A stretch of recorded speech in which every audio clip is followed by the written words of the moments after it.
رأسا دفئم رأسا تأمنت أتفئم أغلط إباتنا بأكو أنت نبرت بتقاز حلفوز نبر استفلالي أنا السبقن بناتهم حاسبات كنا قداتو تيروم سلاز نبرم زستحلال صغيرة كبتفن وأنا أنت إزقبرو نبي خزبلو أن دابلت مسوشت آتربشا أن دعلت كلاغنم حاد ودين أركو تفاني أنقلو تقيمس بلا تاكو خيناس لتصنحتو تأنكيفو قبل إليك ألبن أوي أديم أري أن دولت أولا كتسفتنت ودي بقصبت تسيو كدانو أندانا قفم هكي أديم أري كتولي صنحكي ندخي بتعامي خطفت يومالت شو مكوان قص حدا أبز ألم كتفتو أنت اللون أدي أمس لكن مسبلم تأميث تدري مسبلت بسونا زوج أخي قالت أقوى قال أديخي كتكون تخليم نمخون دحان دخي تاكون مكينة كون كيس أنحكن مسبلا بوشت دفنا نصحخة كأن أخلنا تبل نبرت ويوم السيز دونجي ودي بسخونة برخ مشت إلوا بقس مسبلم هج قدي قدن كزارو على نزولتها تمثل سمعنا ندحاوي كشجرة كارو مسبلتو شجر زفاتو سب عشات راح يكون لهم جندحان أنتي كسمعك مسبلا أنتي سكيلا زاربا جمرت مملسة بلد حفتي تزاربي أنت حنك تزاربي أنت زيلقن هذا شجر زوالكيو شجرات كينو كيمت أني من قد يحكبر مسبلام بخمي كم زاربكو يتقفين مش لك اسمو حازين ديز قمت نيرم هجسي بلك محازي أبز أربعان مسحر ودي أركنت جمرالك موشو كب كلتا جزا كراي نخافليلو مساخن زيت أرنا في بلامو مسحتتني أنت رسون كلتا مدك السلازلو أتجزا حراي بلامو يأتولك جنودي أيسون سالستي كم محازي حليفو نعاون كدرارن حاسبو مخمس أبلني ناتي جزات أنت إنوسي أريد أبنو كل خي رخيبة كمسبلتهم كيف زلو ودنبر عند براري دي كتصاوتك حاسب مسبله اوي تحنقرفو نسخون طبيعيت مثل نخيلا قاц مستويت قولي يتصاوتك يزلهو قنوف باليوم بزخونا انتي مو انا كحجزك مسبلم تحجزن دا قرب جنزب تحليكاس ولا نحاطي المحدري كتحبن مسبلتهم جنزب دا خزب الكيلو بسحا كرتن بلا جنزب دا مسايي كبزباس كندين ديجيرو ورا بصح كندي مسبلا كتسحقدا كتكحي اندا تجرمت كزار معاتي خمسلني امو حجس احجزك جبل اندها تولان زل خمس بلتم بنصور تغرنيا دا نسام وي ابزي ولا تشكم دربي قلدو ابيلا كم صالك مسبلا نسخه حدا صلولها امو حجدا انتي تغبري مسبلتم صبو غير كصلت اصاموشو كم زخماي زي كونه زدربا سالدي زلو خغاط مكيم ገንዘብ ዳ አታ ኢላ ወይ ገንዘብ በለት አይ ማሐሸን እንዳበለ መልሳ ከተጸበየ ገዲፉ ከደሞ መልሱ ስለዘደንገጸቶ ተመልሱ እሞ እዛና ያደይ መዘከርታ ካቲም አላትንሞ ሸይጣሎ ከበክ መስበላ ደሐን ሐወይ ሚናተይም አይት ሸገር በቃ መስበለቱ ከምዚላ ገዲፋ ስለዚህ ደለ ዝኾነ ካለ ትፈልጥ እስር እንተላ መስሐተም بجاكان محاز أكله كم زيت فلت مس نجرته فقارنيا أنت خوينا نافجزو كم ولا حتته عيد فلت عيد وديس إلى كم باقي تقوي سكت كيد سلازي مرتسات نو إلى أقبسات أركون أنت خوينا كم وزت أفش سلاز خوينا حتى زي حسابيو أمود أتاني مود أتدلك حبايلوم أنا أبز خوينا كده كدك اسمسهجن جزاء أتسيخ بيني خد تدك اسمه صباح زقبر نقبر مسبلم بازي استسمامي ناب جزء عبلت جزء حانتي كوف مبليت حانت براد عمريت استزرق حفرناش بحس أرز بلا هيوت قصلالا مبليت تخون جزي عزلاتهم بأينا كلها تقرمت من دق تفرز دليتن بجأة استطاعتنيم بركنا يسب جزيت والنبرت بلي انقا نابزا حموش تستر هوتيلنا بسلامة أخيم كل ملو زوجة ليلن انك مفتح خزقنا نجر مستدلي 00 ኢልክ ደውል ኣሰሰይቲ ጥብ ክብላኸን ናይ መግቢ ገለ ኩሉ ተኸፊሉ ቅሰን ኣይትሰክፍ ምባል ገና መልሳ ከይተጸበየ ብውሽጢ ክትሽግጦ ብምሕባር ነታ ክትፈርስ ዝቐረበት ተኻሪ ዝነብራ ክፍሊ ገዲፉላ ወፅአ። ኣታ ፈጣሪ ኣቦይ እንታይ ክተርእኒ ደሊኻ ኢኻ? ኣታዚ መንደቕ ከጸቕጠኒ ከመይ ኢሉ ክሕደሮ እዩ ክትብል ጸኒሖም ምዃን ኣብዚ ሕጂ ሰዓት ካብውን ላዕሊ ተሸጊረ ዘለኹ ኣነ ይመስለኒ። ኣብ ክንዲ ምስጋና ድዩ እንዳበለት ከምቲ ዝበላ መዓጾ ሸጊጦም ኣብቲ ፍርናሽ ኮፍ በለት። ጸኒሖም ጫማኣ ኣውፂኣ ብሕቑኣ ደቂሶም ንላዕሊ ምስ ጠመተት ኣናፁ ህጎያ ስለ ዝረኣየት ኣቱ ምስ ሰባት እምበርከ በሰላም ክሕደር ድዩ እንዳበለት ናብ የማን ገጻ ጥው ኢላ ክድቅስ ምስ ፈተነት ኣብቲ ምድሪ እውን ሕልፍ ክትብል ምስ ረኣየት ወዲ ደኣ ቤኑ ዘይኮነ ሓቁን ድዩ ደኣ ክጠፍሽ እንዳበለት ተጸሚሞም ኣይተሓደር ሓደረት። ልክዕ ሰዓት 6 ምስ ኮነ መዓጾ ኳሕኳሕም ከፍት ምስ ኣበለቶ ደፊኡ ዘረባ ከየብዝሐ ከትከት እንዳበለት ተጓይ ናብቲ ደቂሳትሉ ዝጸንሐት ፍርናሽ ብምእላብ ተሸፊኑ በጥበለም። ኣታ ዝወዲ እምበርከ ጥዑ ትብል ግን ነበረት። መዓጾ ኣጽያ ኣብቲ እግሩ ኮፍ ብምባል ኣበይ ከም ዝሓደረ ሓተቶም ቶጊ ኣቢላ ምስኪና ወዲ ኣብ ኣፍ ደገ ገዝኡ ብቁሪ ክጭፍጨፍ ሓዲሩ ብጣዕሚ ኣደንገጸሙ። ገዛ ከዓ ሕደገካ ኣይተሓዘለይ ምስ በለቱም ብኣይተሓዘለይ ኣይሓልፈልክን እዩ ቁርሲ ሰርሒኪ ኣትስእኒ በለም።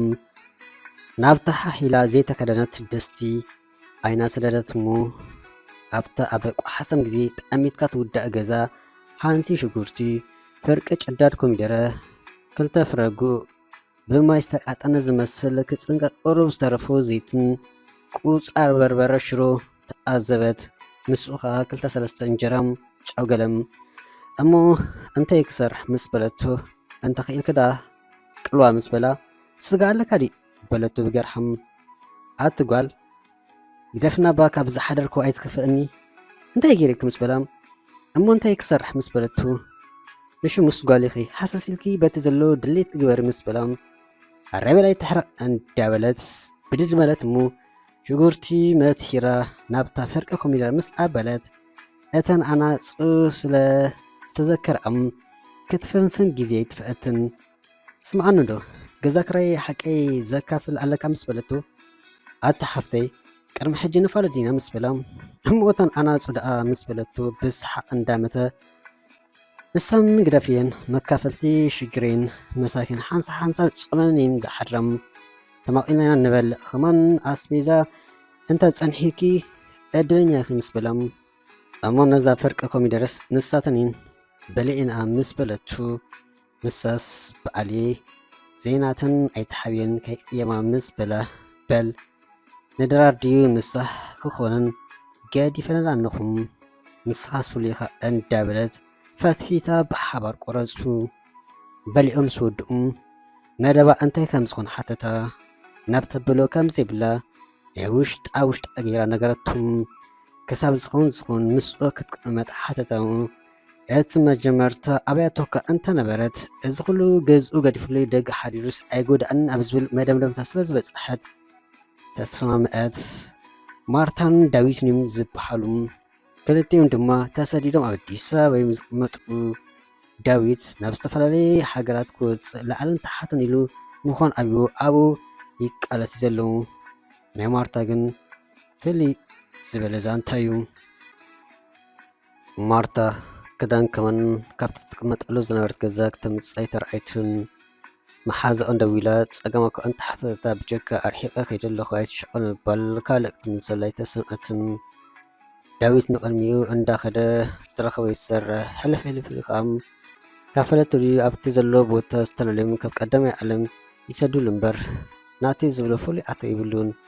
ብሕፅር ዝበለ ዝረኸቦ ካብ ኢደ ንኣፍ ከማን ኣይከውን እዩ። እዋን ድራር ኣኺሉ ክልቲኦም ተፋጠጥ ምስ ኮነ ንስኻስካን ኣኺልካ ዳኻ ከምዚ ኢልካ ትነብር ምስ በለቱ ማርታ ምግራም እንታይ ማለትኪ ምስ በላ ማለት ደኣ ነዚ ናብራኻ ተስተብሐለሉ ዘለኻ ንምዃኑ ኣብዚ ኣደክ እንዲሃ ጌርካ ደጊማ ምስ ሓተቱ ክንደይ እሞ ክብሎ ምስ በላ እሞ እንታይ ኣፍሬ እንታይ ይገብር ኣለኹ ኢልካ ነፍስኻ ሓቲትካ ትፈልጥ ዶ ምስ በለቱ ብድድ ኢሉ መዓፁ መግፋት ሓንቲ ተወሳኺት ሕቶ ምስቲ ሓቲ ምሕዳርጊ ደገ ይዝኸውን ዘለናዮ በዓልና ኢና ንፈልጦ እንታይ ተወሳኺ ፀገም ትኾና እንዳበለከን ፀርፀር ምስ ረኣየቶም ድሓን በላ ኣይትርሰን እሞ ብምንታይ ደኣ ድራር ዝሰርሕ ኢላ ተጨኒቐኮ ምስ በለቱ ኣታ ሓፍተይ ንስኻ ጥብ ትብል ገንዘብ ክሕያስከ ደኺ ወፂአ ምስ በላ ከምዛ ትርእኒ ዘለኻ ዋላ ሓደ ኣይሓስኩም ምስ በለቱ እታ ንኣይ ትመስል ጋል ብሄን ይፈኒ ብለ እንዳበለ ተኣምፂሱ ክድቀስ ናብ ውሽጢ ከቦር ተኣተወም ኣብዚ ጥራሒ ክድቅስ ከይትብለኒ ምስ በለቱ መሊሱ ዝተሸፈኑ ብሓይሊ ገንፂ ኢሉ ክሳድ ብምውፃእን ምቕናኣን እንታይ ደኣ ሕጂ እሞ ደጊ ደኺ ክሓደልክ ደለኺ ምስ በላ እሞ ከመይ ጌርና ኢና ብሓደ ፍርናሽ ክንድቅስ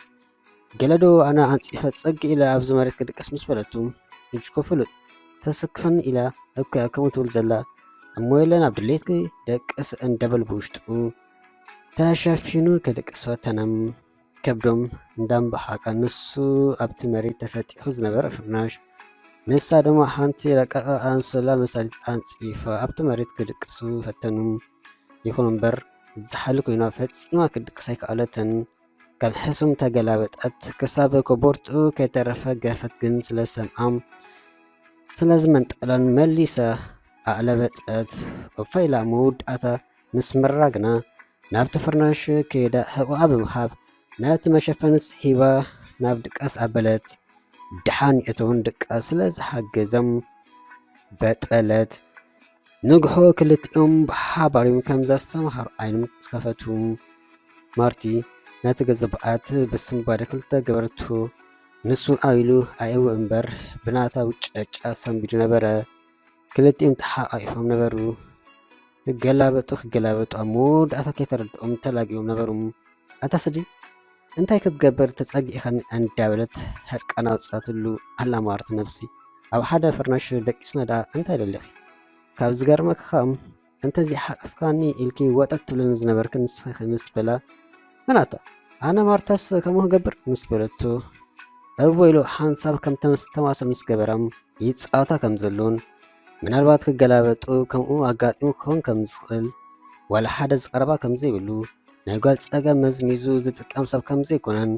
ሰማይ ምድርን ይላገብ ዋላ ዝኾነ እንተደልዮም ብዜናታ ድሌትን ፍቓድን ዋላ ሓደ ከም ዘይገብር ይኹን እምበር ከም ሃፍቱ ክርኢ እንተዘይኮይኑ ብካልእ ዓይኒ ክጥምታ ከም ዘይኮነን ክትቀስን ከም ዘላ ምስ ነገራ ሕጉስ በለት ከም ሓዋት ኮኑ ተረዳድኡ ኣብ መንጎ ግና ቴሌፎና ድምፂ ኣስምዐት እንዳርኣየታ ስቕበለት ተኣፅወት መሊሳ ተደወለት ሕጂውን ተኣፅወት መበራብኣይ ግዜ ምስ ተደወለ ግና ዘይትቅበለዮ ምስ በሎም ደሌት ከም ዘይብላ እንዳነገረቶ ኮላ ወዲኣ መበል 5 ምስ ተደወለት ግና ተቀበለዮ ዚ ዓይነቱ ምስ ኣፍጠጠላ ተቀብል ኣቢላ ሓፂር መሊሳ ካልእ ገዲፍካ ሕጂ ገንዘብ ስለለ ክትብል መልሱ ከይሰምዐት ቴሌፎን ኣፀወት መንዳኣሉ ምስ በላ ካልእ ግዜ ክእለክም ሕጂ ምናልባት ዕድል እንድሕሪ ጌርካ ገንዘብ ክመፅኣነይ ኣስቤዛ ክንገዝእ ኢና ክዳና ክንልውጥ ኢና ስጋ ክንበል ኢና ምስ በልእቱ ብሓቂ በላ እወ ግና ፀሎት ኣፃቂላ ገና ዘረብኣ ከወድኣት ከላ መልእክቲ መፂእ ክሎ ክብል ሓደ ደወለሎም ዕድል ጌርካ ኣለኻ ናብ ሓደ ቦታ ክንከይድና ተዓፂፍና ሓዲርና ተዓፂፍና ክንብል ኣይኮና እንተስ ንዓናይ ምስ በለቱ ገፁ ተሓፂቡ ፀጉሩ ኣመዓራርዩ ተታሓይዞም ወፁ ገንዘቦም ተቀቢሎም ድማ ክሳብ ፅቡቅ ገይሮም ዝፀግቡ በልዑ ሰተዩ በቢዓይነቱ ክዳን ካብ ነፍሲ ሓሊፋን ኣደገት ከመይ ዝበለ ሽሸይ እንዳበለ እቲ ገንዘብ ቤን መፂኡ ዘይገድስ ተከደነ በልዐ መወዳእታ ንገዝኦም ዘድሊ ገዛ እዚኦም ልዕሊ 15,000 ኣውፂኦም ኣበሉም ደኺመ ክዕርፍ ከበለቱ ነቲ ዘምፅአቶ ኣስቤዛ ቦታ ቦትኡ እንዳገበረት ድሕሪ ምትሓዝ ናብ ክዳን ምዕቃን ኣተወት ይኹን እምበር ኣብ ነፍሲ ወከፍ ክዳን ትቅይረሉ ንደገ ተውፅኦ ነበረት ማርቲ ደኣ ኣቀዲመ ክላሊክ ነይሩን ከመይ ዝበለ ሽሻዩ ካብ ዝፍጠር ንመጀመርታ ግዜ የጋጥመልና ምስ በላም ሕጂ እምበር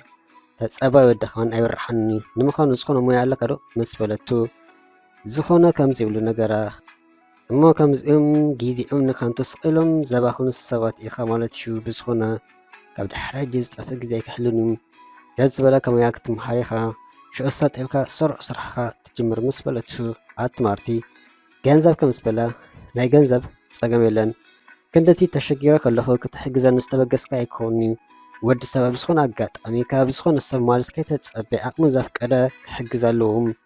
ምናልባት እቲ ዝሓገዝካዮ ሰብ እንተዘይሓጊዝካ ሓደ ግዜ ኣብ ዝኾነ ኣጋጣሚ ብዝኾነ ካልእ ሰብ ክትሕገዝ ኢኻ እዚ ድማ ኣቐዲምካ ዝሰርሕካዮ ኣሕሊፍካዮ ዝፀንሐካ ውፅኢት ሰናይ ተግባርካ ምስ በለቱ ማርቲ ምስ ሰብ ደይ ዘለኹ ዋላስ ምስ መልኣኽ ደኣኸ ይኮን ምስ በላ ሓንሱስ ከም ዝተባሃልከ ጥራሕ ግበር ምስ በለቱ እሞ ክልተ ሕቶ ዶ ክሓትት ምስ በላ ይከኣል እዩ ስለ ዝበለቱ ሓደ ገንዘብ ካበይ ምፂእኺ ማለት መን ኣንቲ ዝሓበኪ ካልኣይ ክንደይ ዕድመኺ ምስ በላ እቲ ናይ ገንዘብ ሞያ ይፅንሐልና ድመይ ግና ናይ ብሓቂ ደይ ክነገርካ ዋላስ ከምተን ዕድሚእን ኣንኢስን ዝዛረባ ምስ በለቱ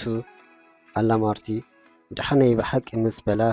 24 ወድኢ ናብ 25 ይፅጋ ኣለኹ ወደ ኣመተይ ከመን ቀሪቡ ምስ በለቱም ፅቡቕ እምበር ብዝኾነ ለባሚኺ ትመስሊ እሞ ይመላኣልክ ምስ በላ ስለቲ ፅቡቕ ዘረባኸ የመስግነካ ሕጂ ግዳ ነብሰይ ክሕፀብ ኮይነ ሓንሳብ ዶ ክትወፅኣለይ ምስ በለቱ ማርቲ ንኣባ ኣብ ገዛና ሓላፊ ትፃወት ምስ በላ እስካ ጅባኻ ፈትሽካ ሚት ገለ እንተሃሊካ ኣውፅእ ምስ በለቱ እንዳ ሰሓት ኣተዛጓል ኣፀጊዓ እምበር ትወቕጠንላ ወይ ገንዘብ ዝገብር እንዳበለም በሊ ኣይውፅእ እንተደለኺ ደገ ኪድካ ተሓፅብ ምስ በላ ኣውፅእ ኢልካ በልሃራ ዓይንኻ በልተኣመት ምስ በለቱ እዚ ቀሊል ይእመት በላ ኣተሓወይ ቁርብ እባ ሕፍረት ይሓሉኻ ንኣስከ ሰላሒልካ ውፅእ እንዳበለት ጎቲተ ምስ ኣውፅአቱ ያ ብገዛና ነድንደናና እንዳበለም ፈቲካ ይፈተወ ፅሞ ክሳብ ትውድእ ዘወርወር ክብል ንቕድሚኡ ኣበለም ማርቲ ነብሳት ሓፃፂባ ዝበልዕ ኣሰራርሓ ነቲ ገዛ ፅቡቅ ጌራ ወጋጊና ዝጓሓፍ ታኒካ ወዲ ታኒካ ኣላልያ ምስ ደወለትሉ ጥምስ በሎም ዳዊት ሓወይ እንካኻ እዚ ኣንቶ ይረስዮ ንገለ እንተኾነካ ክትብል 2,000 ዝኸውን ኣብ ኢዱ ኣረከበትሙ ስማዕ ዳዊት ሓወይ ሌላና ናይ ኣዚ ሓፂን መዓልቲ እዩ ብድፍረቴ ክገብሮ ዘይግባኣኒ ክንሰይ በዓለ ፅበት መፅኤ ዘይሓሰብኮ ዝቅመ ዘለኹም እዚ ድማ ኣዝዩ ጌጋን ሓደገኛ ውሳነ ይኹን እምበር ኣነ ምናልባት ዕድለይ ፅቡቅ ኮይኑ ግዲ ኣብ ድሓን ሰብ ኣምላኽ ኣውዲቑንሎ እምበር ዝኾነ ሰብ ክጥንቀቐሉ ዘሎ ጉዳይ ምዃኑ ትስሕት ኣይመስለንን ሕጂ እንታይ ክብለካ ደለይ መሲልካ ከም ሓፍትኻ ሪኢኻ ተኽብረኒ ኣነ ድማ ከም ሓዊ ርኤ ተኸቢርና ንኽይድ ኣብ መንጎና ዝኾነ ናይ ስምዒት ርክብ ክሕሉ ክልቴና ክንፍርም ኢና በዚ እንተተሰማሚኻ ናብ ዝሓሸ ገዛ ክንቅይር ኢና ግና ሓደራኻ ነተን ኣናፅ ክንማልአን ከይትብለኒ ምስ በለቱ ኣላ ማርቲ ነብሲ ናይተን ኣናፅ ሞ ይፅንሓልኪ ንስኽ እምበር ሓሰስ ገለ ከይትብለኒ ኣነስ ፈፂመ ንኸይቀርበኪ ብኣሰርተ ኣፃብዕተይ ከማን ይፍርመልኪ እቲ ሕቶ ግና ንስኺ ተወፅያ ድኺ ዝብል ምስ በሎም ናይ ነብስኻ እንዶ ግበር ምስ ሕግታቱ ወረቐት ኣዳልየለኹ ተሰማምዓሉ እንተኮንካ ትፍርም ኣይኮነን ኣብዚ ጠንጢነካ ክሄድ ምስ በለቱ ፈጣሪ ባዕሉ ሓጋዚተይ ፅላሊት ትኾን ኣብ ቤቴ ጎቲቱ ኣምፂለይ ኮሎስ ከየንበብኩ ከማን ይፈርም ምስ በላ ኣተኣሻ ዲኻ ኣብ ዝኾነ ቦታ ናይ ስራሕ ዲ ዋላ ካልእ ብዘየገድስ ከይተረዳእካ ምፍራም ኣብ ክትወፅኦ ዘይትክእል ሽግር ከእተወካ ከም ዝኽእል ትፈልጥ ዶ ገሊኦም ኣሎ ሕጂ እንታይ ይብል ኣሎ ከይፈለጡ ከይተረድኦም ፈርሙ ስለ ዝተባሃሉ ዝፍርሙ ኣብ ሽግር ዝወርቁም ስለዚ መጀመርቲ ኣንበብ ተረዳእዩ ዘይተረዳእካ ሕተት ኩሉ ምስ ኣመንካሉ ትፍርም ሓቂ እንዲ ምስ በለቱም ጠዋሊ ማርቲ ኣምና እንዳበለ ነቲ ፊሉ ኣንበቡም ቅድመይ ናብ መሕፀቢ ምእተው ኣይፍቀድን እዩ ካብ ሰዓት 10 ምሸት ኣምሲኻ ምእተው ኣይፍቀድን እዩ ሰኺርካ ምምፃእን ከምኡ ማዓፆ ካይካሓኻ ናብ መደቀሲ ክፍለይ ምእተው ኣይፍቀድን ጓል ሒዝካ ምምፃእ ኣይፍቀድን ከተምሲ እንተደሊኻ እውን ደዊልካ ትሕብር ወይ ትሰርሕ ወይ ትምሃር ካልእን ምስ ኣንበበ ኣትማርቲ እዚ ደኣ ከመይ ዝብልዎ ሕግታት ምስ በላ ፈቲኻ ተኣትዎ ኣይፈቲኻን ከዓ ትገርፎ ምስ በለቱ እሞ ናተይ ሕጊ ዶ ክውስኸሉ ምስ በላ ሓራይ ስለ ዝበለቱ ኣፍቂረካ ፈቲካ ምባል ኣይፍቀድን ምስ በላ በቃ እዚኣ ጥራሕ ትውስኽ ምስ በለቱ እወ ስለ ዝበላ ተሰማሚኦም ክልቲኦም ፈሪሞም ወረቐቶም ሓዙም ንፅባሒቱ ንደላላ ነጊሮም ገዛእ ክርእዩ ከዱም ሳላ ገንዘብ እንታይ ተስዓይኑ ክልተ መደቀስ ክፍሊ ምስ ምሕት ፀብኡ ክሽንኡ ሽቐቑ ረኸቡ እሞ ዝርከቡ ሒዞም ኣተዉ ኣብ ስሙና ገንዘብ ስለ ዝመፅኣ ገዛ ገዛ ኣምሰለተሙም ካብ ከርፋሕ ህይወት ዕድሉ ፀቢቑሉ ሳለኣ ናብ ዝሓሸ ህይወት ተሰጋገረ ነብሱ እውን ቀስ እንዳበለ ናብ ንቡር ይምለስ ነበረም ስምዕን እንዶ ማርቲ ሽኩር ኢሉ ዘራባ ምስ ጀመረ ሽኩር ገዲፍካ ማርቲ ሓፍቲ በለኒ ምስ በለቱ ሃራይ ሓፍተይ ክሓተክ እንዶ መን ይባ እዚ ኩሉ ገንዘብ ዝሰደልክ ዘሎ ምርዳእኩ ኣብኒ ምስ በላም ዝሰደዶ ይስደድ ዝሓበ እዝጊሕር ይሓቦ ኢልካ ኣመስጊንካ በሊእካ ኺድ እቲ ምንጪ ገንዘብ ናይ ሓቂ ክትፈልጥ እንተደሊኻ ግና ዓቕሊ ጌርካ ተፀበም ሽዑ ክነገረካ እዩ ምስ በለቱ ኣታ ዛጓል ኣብዚ ሕገ ንጥፍታትዋ ሃር ይመስለኒ ኣታ ፅባሕ ንግሕኮ ብጎሮና ይሓንቁና እንዳበለ ፀጉሩ ሓርከፍ ምስ ኣበለም እቲ ትሓስቦ ፈሊጠካ ኣለኹ ኣይትጨነቕ ትበልዖ ዘለኻ ፅሩይ ገንዘብ እዩ ስለዚ ብዛዕባ ዝኾነ ነገር ኣይትሰከፍ ምስ በለቱ ብሓቂ በላ እንዳተሓጎሰም ሕጅስ ፈሪሕካ ማለት ምስ በለቱ እንዳሰሓቐት ያ ማርቲ ግደፍና እባ ሓደ መዓልቲ ከይሓለፈና ክተእስርና ዶ ክደሊኺ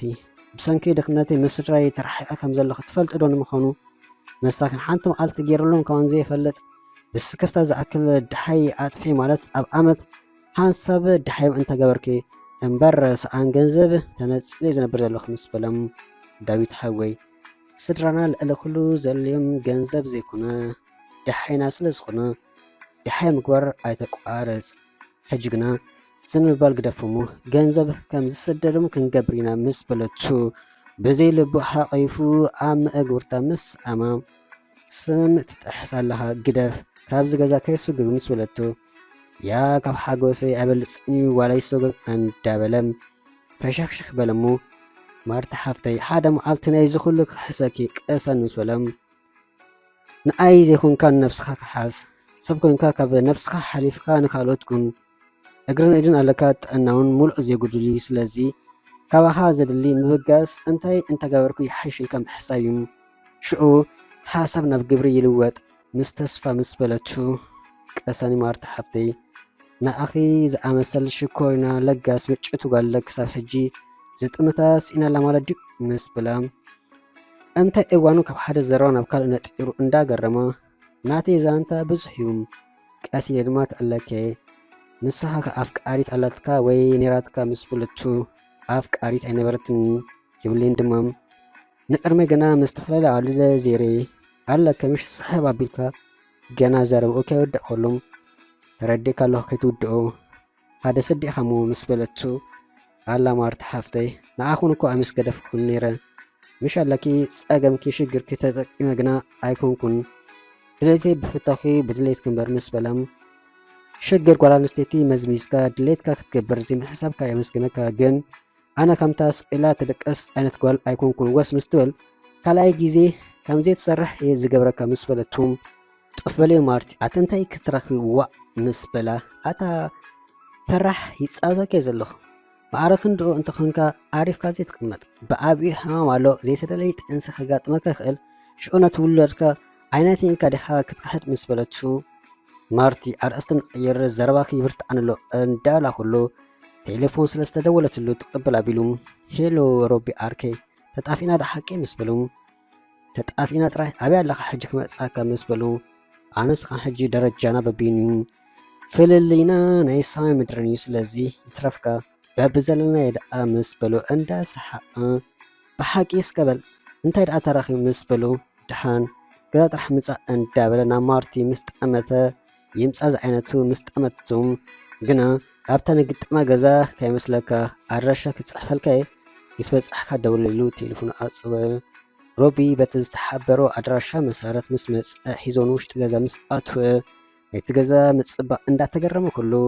ንማርቲ ምስ ረኣየ ድማ ኣግራሞቱ ሰማይ በፅሕሞ ዋው ናይ እንዳመን ሽኮሪና ደኣላ እንዳበለ ኢዳ ስሒውነት ኢዳ ብምስኣም ሮቢ በሃል ሮቢ ኣስሊ ወዲ እውን ክትብልን ትኽእል ኢኺ መን ክብል ምስ በለ ማርቲ ይበሃል ምስ በለቱ መልክዕኸ ጥራሕ ኣይኮነን ፅቡቕ እንኮላይ ሽንክ ጥዕምተ እንዳብላ ኩሎም ዓርኩ ዓይንኻን እግርኻን ኢድካን ኣኻኺብካ ኮፍ በል እዚኣ ዝፈትዋ ሓፍተይ ማርታ ትበሃል ናብኣ ገጽካ ምስ ትጥምት ክልተ ዓይንትኻ ኣብ ኢድካ ከረክበካ እዩ ሕጂ እንታይ ኢኻ ትሰቲ ምስ በሎ ንማርታ በሎም ብምባል ዋላማይ በለ ዓይኑ ካብ ማርታ ክኣለዮም ጥዑይ ድዩ ዝወዲ ትብል ነበረት ማርቲ ሮቤል ብወግኑ ሃፍተይ ድዩ ዝበላ ዳዊት ኣነኻ ኣፍቃሪተይ ግድን ክገብረ ይብል ነበረ ብውሽጡ ሮቤል ገና ጽቡቅ ገይሩ ከውፍካ ይበለ ኮሎይን ማርት ኣርኪ ከም ዘለዋ ዝሓትት ማርቲ ገና ክትምልስ ኣይተሰምዐትን ጽብቕቲ ምዃና ደጋጊሙ ነገራ ብውሽጣ ጥዑይ ድዩ ዝወዲ ትብል ነበረት ንኣዳ ምስ በዝሓ ንዳዊት ናብ መደቀሲ ክፍላ ፀዊዓ ድሓንዲዳ እዚ ኣርካ ክትብል እያ ሓቲታቶም ኣመልዩ ኣይተሓዝሉ ወልፊ ናይ ዋልዳ ኣለዎ ዘርኣያ ጓል ብጀካ ንስከ ይርክብ እንተዘይኩን ንካልእ ኣይምናያን እዩ ምሺ ንእደክሎ ጽንሒሉ ከዓ ኣብ ምንታይ ከም ዘደቀሰኪ ኣቕሊ ጌርኪ ጥራይ ተጸበይ ምስ በላ እንዳሰሓቐም ይፃወት ኣለኹን ስነ ስርዓት ዝገብር እንተኾይኑ ይግበር ኣይኮነን ግና ካብዚ ገዛ ክሰጉ ምስ በለቱ ኣንቲ ሚኢድናይ ዝሰምዕ ኣይኮነን ፍሉይ ሰብ እዩ ብዝኾነ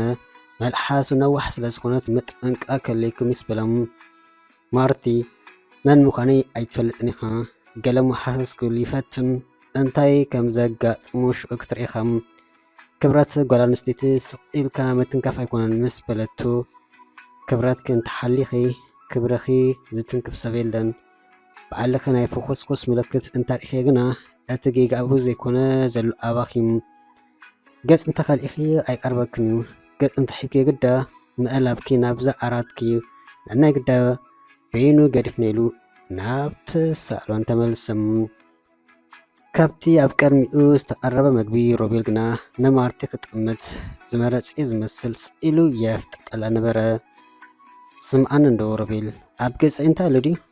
ማዕረክ እንዶ ትጥምተኒ ዘለኻ ምስ በለቶም ኣብ ገጽ ከደኣ ጽባቐ ስቂልካ ጠምቶ ዘብል ዘይሰድድ ጽባቐ ንምዃኑ ንዳዊት ኣርከ እንታይ ኢኺ ቅድሚ ሕጂ ብጌጋውን ርኢካ ይፈልጥ ምስ በላም ዘመዱ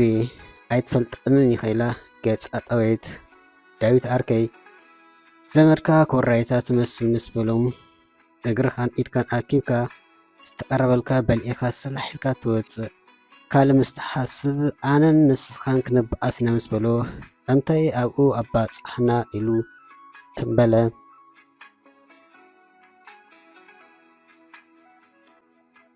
ሮቤል ምስ ከደ ምሸት ክልቲኦም ኮፍ ኢሎም ፊልም እንዳርኣዩ ከለዉ ስምዕን እንዶ ማርቲ ደጊመ ክሓትኪ ዋላ ክቐስነ ይከኣልኩን እዚ ገንዘብ ከበይ ከም ዘምጻእኽዮ ክትነግረን ዶ ምስ በሎም ዳዊት ስቕ ትፈልጥ ዲኻ ስቒልካ ሂወትካ ምራሕ ሰዓቱ ምስ ኣኸለ በዓለይ ክነግረከ ስቕ ትፈልጥ ዲኻ ስቕ በል እንዳበለት ኣንጸርጸረት ናብ መደቀሲ ክፍላ ከደት በይኑ ምስ ተረፈ ኣታዛስብ መንያ እንታይ ወትያ መን ስለ ዝኾነት እያ ብሓደ ደወል ጥራይ ክንዲዚ ገንዘብ ዝመጽኣ ኣታ ከምዚኦም ብከብዶም ዝሸጡ ሰባት ነብሰይ ግዲ ይሸጡ ኣለኹም ኣታ ከምዚኦም ንገንዘብ ኢሎም ምስድርኦም ኣሕዋቶም ፈተውቶም ዝበኣሱ ፍቅሮም ብገንዘብ ሸጡ ኣነውን ነዛ ነብሰይ ብገንዘብ ይሸጡ ኣለኹ ግዲም ኣታ ድኽነተይ ጼረ በስመኣም ኢለ ከይኸይድ ኣብ ዘይፅኦ ሽግር ክኣቱ ይመስለኒ ኣነ ንቕድመይ ከም ዝኾንኩን ካብ ሽግር ክወፅእ ከም ዝደሊ ይፈልጥ ግን ድማ ብመንገዲ ፀጋም ዘይኮነ ብጥዑይ መንገዲ እምበር እሞ ምንጪ ገንዘብ ማርቲ እንታይ እዩ ስለምንታይ ከም ሰሓተት ጓ ተንፀርፅር ክበልዕ ክብል ዶ ክብላዕ ኮይነ ሰልሒለ ናብራ ቀዳማይ ዶ ይገብር ዋላስ ነገር የምፅ ኢሉ ክደቅስ ተፀቢዩ ክዳኑ ጣርኒፉ ምሸት ምድሪ ሰልሒሉ ካብቲ ገዛ ወፂኡ ኸደ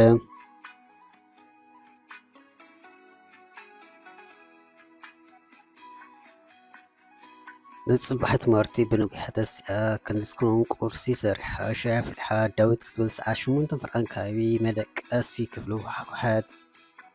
ግና መልሲ ስለ ዘይረከበት ክፍት ኣቢላ ምስ ኣተወት እቲ ኣራት ብንፅፉ ነቲ ዝደለተ ሰብ ግና ክትርእዮ ስለ ዘይከኣለት ኣብ መሕፀብ ነብሲ ክሕሉ ኢሎም ድሓይ ገበረት ወዲ ግና የለን ብንጉሕ ዳ ናበይ ከይዱ ኢላ ደወለት ትፅውዕ ግን ይቕበላ የለን ገለ ነገር ኮይኑ ከይኮን ብጣዕሚ ተሻቂላ ደጋጊማ ደወለት ይኹን እምበር መልሲ እንተበልካ መልሲ መስክር ቤን ዝቕበላ የለን እንታይ ከም ትገብር ሕርበት በላ ምግቢ ዝሓለ ሽሕ እውን ናብ በርዕ ተቐየረ ኣፍ ጾማ ፋዱስ ሓለፈ ብውህዱ ልዕሊ 50 ግዜ ከይተጋነነ ደው ኢላ ትኾነ ግን ወይኸ ኣላም ፀባ ካብ ገዛ ወፂያ ኣብቲ ከባቢ ዘወርወር በለት እንታይ ሞ ዝኾነ ክተፍረይ ከኣለትን ናብ ገዝኣ ተመልሰት ብሻቀሎትን ጥሜት ዝኣክል ርእሳ ስለ ዝሕማ መንዲል ኣሰረት ናብ መንድሓይ ከም ትገብር ጭንቅ በላ ናብ ኣርኮ ከይድውል ቴሌፎን የብላን ካልኦት ትፈልጦ ሰብ ድማ የለን ከምታ ዝተሻቀለታ ከደቀሰ ጸልሚቱ ከም ብሓድሽ ፀሓይ በረቐት ኣብ መንጎ ገና ስኢላ ካብ ምፍተን ኣዳይ ወኣለትን ኣይቀበለኒ ኢላ ከም ተስኢላ ተፈትኖ ዝነበረት ምስ ተቐበላ ግን ብዘይ ልቢ ሓፍ ኢላ ኮፍ በለት እሞ ኣታ ዳዊት ሓወይ ድሓን ዲኻ ኣሻቂልካ ነኮ እንታይ ረኺቡካ ወረ እንታይ ሓኾንካ ተባዓስካ ዲኻ ሓዩንካ ዲኻ ተኣሲርካ ኣድራጋ ሕቶታት ምስ ፈነወትሉ ብውሽጡ ደንገጸላ ብጣዕሚ ከም ተሻቀለ ስለ ዝተረድኦ ዝወሰዶ ስጉምቲ ቀንዕ ከም ዘይኮነ ንነብሱ ወቒሱ ነቒፉ ኣጋጣሚ ቴሌፎን ከም ተሰረቐት ኣመኽንዩ ስለ ዝረኸባ ግን ይመጽእ ከም ዘሎ ምስ ነገራ ቴሌፎና ኣፅያ ፈጣሪ ኣመስገነት ብዙሕ ግዜ ብሂወት ኣብ ወጥረት እያ እሞ ኣይነ ከምዝን ግን ማዓፆ ከፊቱ ምስ ኣቶ ብጉያ ከም ወላዲት ኣብ ቅድሚኡ ተገቲራ መላእ ሰብነቱ እንዳዳሓሰት ድሓን ምዃኑ ዘይምዃኑ ተራግፅ ዝነበረት ኣንቲ መዋልቲ ሓፍታይ ትሻቐሊ ድሓኒ ዋላ ሓደ ኣይኮንኩም ምስ በሎም ዳዊት ሓወይ ኣንስኻን ሕጂ ተቃሪብና ኢኖም ከመይ ተሻቂለ ከምዚ ኣልኩን ዝሓደርኩም በዓለይ ዝፈልጡ ንምዃኑ ኣብይ ሓዲርካ ደው ኢልካ ከም ዝኾነ ኣለኹ ዘይትብል ምስ በለቱ ማርቲ ሓፍተይ ከይድውለልኪ ቁፅርኺ በዓለይ ይፍልጥኒ ንሞባይለይ ከምልስ ድማ ላዕልን ታሕትን ክብል መሲ ኣብ ገሊእ ሓዲረ ምስ በላ እንቋዕ ብድሓን መመፃኸ ክሳብ ተሓፃፀብ ዝብላዕ ከውዒ እንዳበለት ናብ ክሽነ ገጻ ኣበለት ብሕይወቱ ብጀካ ኣዲኡ ካብ ካልእ ሰብ ከምዚ ዓይነት ሓልዮት ኣጋጢሞ ኣይፈልጥን ሰብ ነብሰይ ጥራይ ተኣማ ኣብ ትብለሉ ዘበን ከምዚኣ ዓይነት ሰብ ምላይ ንፈጣሪ ኣመስጊኑ ኣብ ዝኾነ ሰዓት ካብ ጎና ከይፈለ ምስ ነፍሱ ቃልኣቶ ሮቤል ንዳዊት ደልዩ ናብቲ ገዛ ምስ ከደ እንተርፎ ንማርታን ኣርኩ ክረክብ ኣይከኣለን ማርታ ቁምጣ መሳሊ ሰለፋ ዘርኢ ክዳን ተኸዲና ነበረት ክንድስኹን ካብ ኣፋ ዝወፅእ ዝነበረ ግዲ ከይገበረሉ ኣብ ሰለፋ ምጥማት ተጸሚዱ ነበረ ወፂኣሎ ምስ ተመለሰ ክድውለል ከይሽኡ ትመጽእ ትብሎ ነበረት ግን እቲ ቀይሕ ሰለፋ መንደቅ ኮይኑ ነቲ ዘረባየ ኣብቶ ነበረ ኣታ ዘጓል ከተጋገኛ ይመስለኒ ከመይ ዝኣመሰለ ቅርፂያ ክትውንን ክንደይ ኣዋልድ ይፈልጥ እሞ ኣይ ከምዚኣን ነዚኣ እንተዚያ ደቂሰየ ኣነ ሮቢ ኣይኮንኩን ምስ ነብስዩ ዝዕል ዘሎም ሰሚዕኻ ንዶ ምስ በለት ኣዊላ ካብቲ ኣትይዎ ዝነበረ ሓሳብ ብስምባል እንዳወፅአ ማርቲ ኣሰንቢርክን እኮ እንታይ ኸይኮንክ ምስ በላ ዝኾንኮ የብልን ዳዊት ሓወይ ምስ መፀ ክድውለልከዩ ኣነ እውን ከወፅእ እንዳበልከ ኢኻ መፂኻ ስለዚ ሕጂ ኺድ ይብለካ ኣለኹ ምስ በለቱ ኣቲ ማርቲ ፅባቕቲ ፍጥረት ዳዊት ዘመትኪ ካብ ኮነ ኣነስኺ እንተተዋሓድና እንታይ መስለኪ ብኣሙ ርአይ ከብለክን ኣብዛ ልበይ ክትኣቱን ሓደ ይኮይኑ ኣዚኺ ደስ ተብሊ ሰብኢኺ እንዳበለተሲኡ ክፅግኣ ምስ ፈተነ ካብ ጥቆ እንዳረሓቓት ስለቲ ፅባቐይ ዝነገርካን የመስግነከም ሕጂ ግና ኪድ ምስ በለቶ ንኻዳ ኣናበይ እዚ ኩሉ ተጓዓዚ መፅእ ዘይከውን እንዳበለ ኢዱ ናብ ፀጉራ ቅርብ ኢሉ ምስ ሰደደ መሊሳ እንዳረሓቓት ኣታ ሰብ እንታይ ካ ትገብር ዘለኻ ምስ በለቶ ዝገብሮ ደኣ ጠፊኢክ ኢሉ ቅርብ ክብላ ክትሓዲ ምስ ፈተነት ኣርኪቡ ከሮ ኣቢሉ ሓዛሞም ማርቲ ሽኩር ዳዊት ከይፈለጠ ብፍታኺ ብሓባር ክንድቅስ ኢና ምስ በላ ኣነሞ ናይ ከምኡታት ጓል ዘይኮንኩ ኪደ ኣብቲ ዝለመድከዮ ከምኡ ግበር ቅርሚ ስትብለኒ ግና እንዳብለቱ ከላ ተወርዊሩ ከንፈሩ ናብ ከንፈራ ገፁ ሰደደ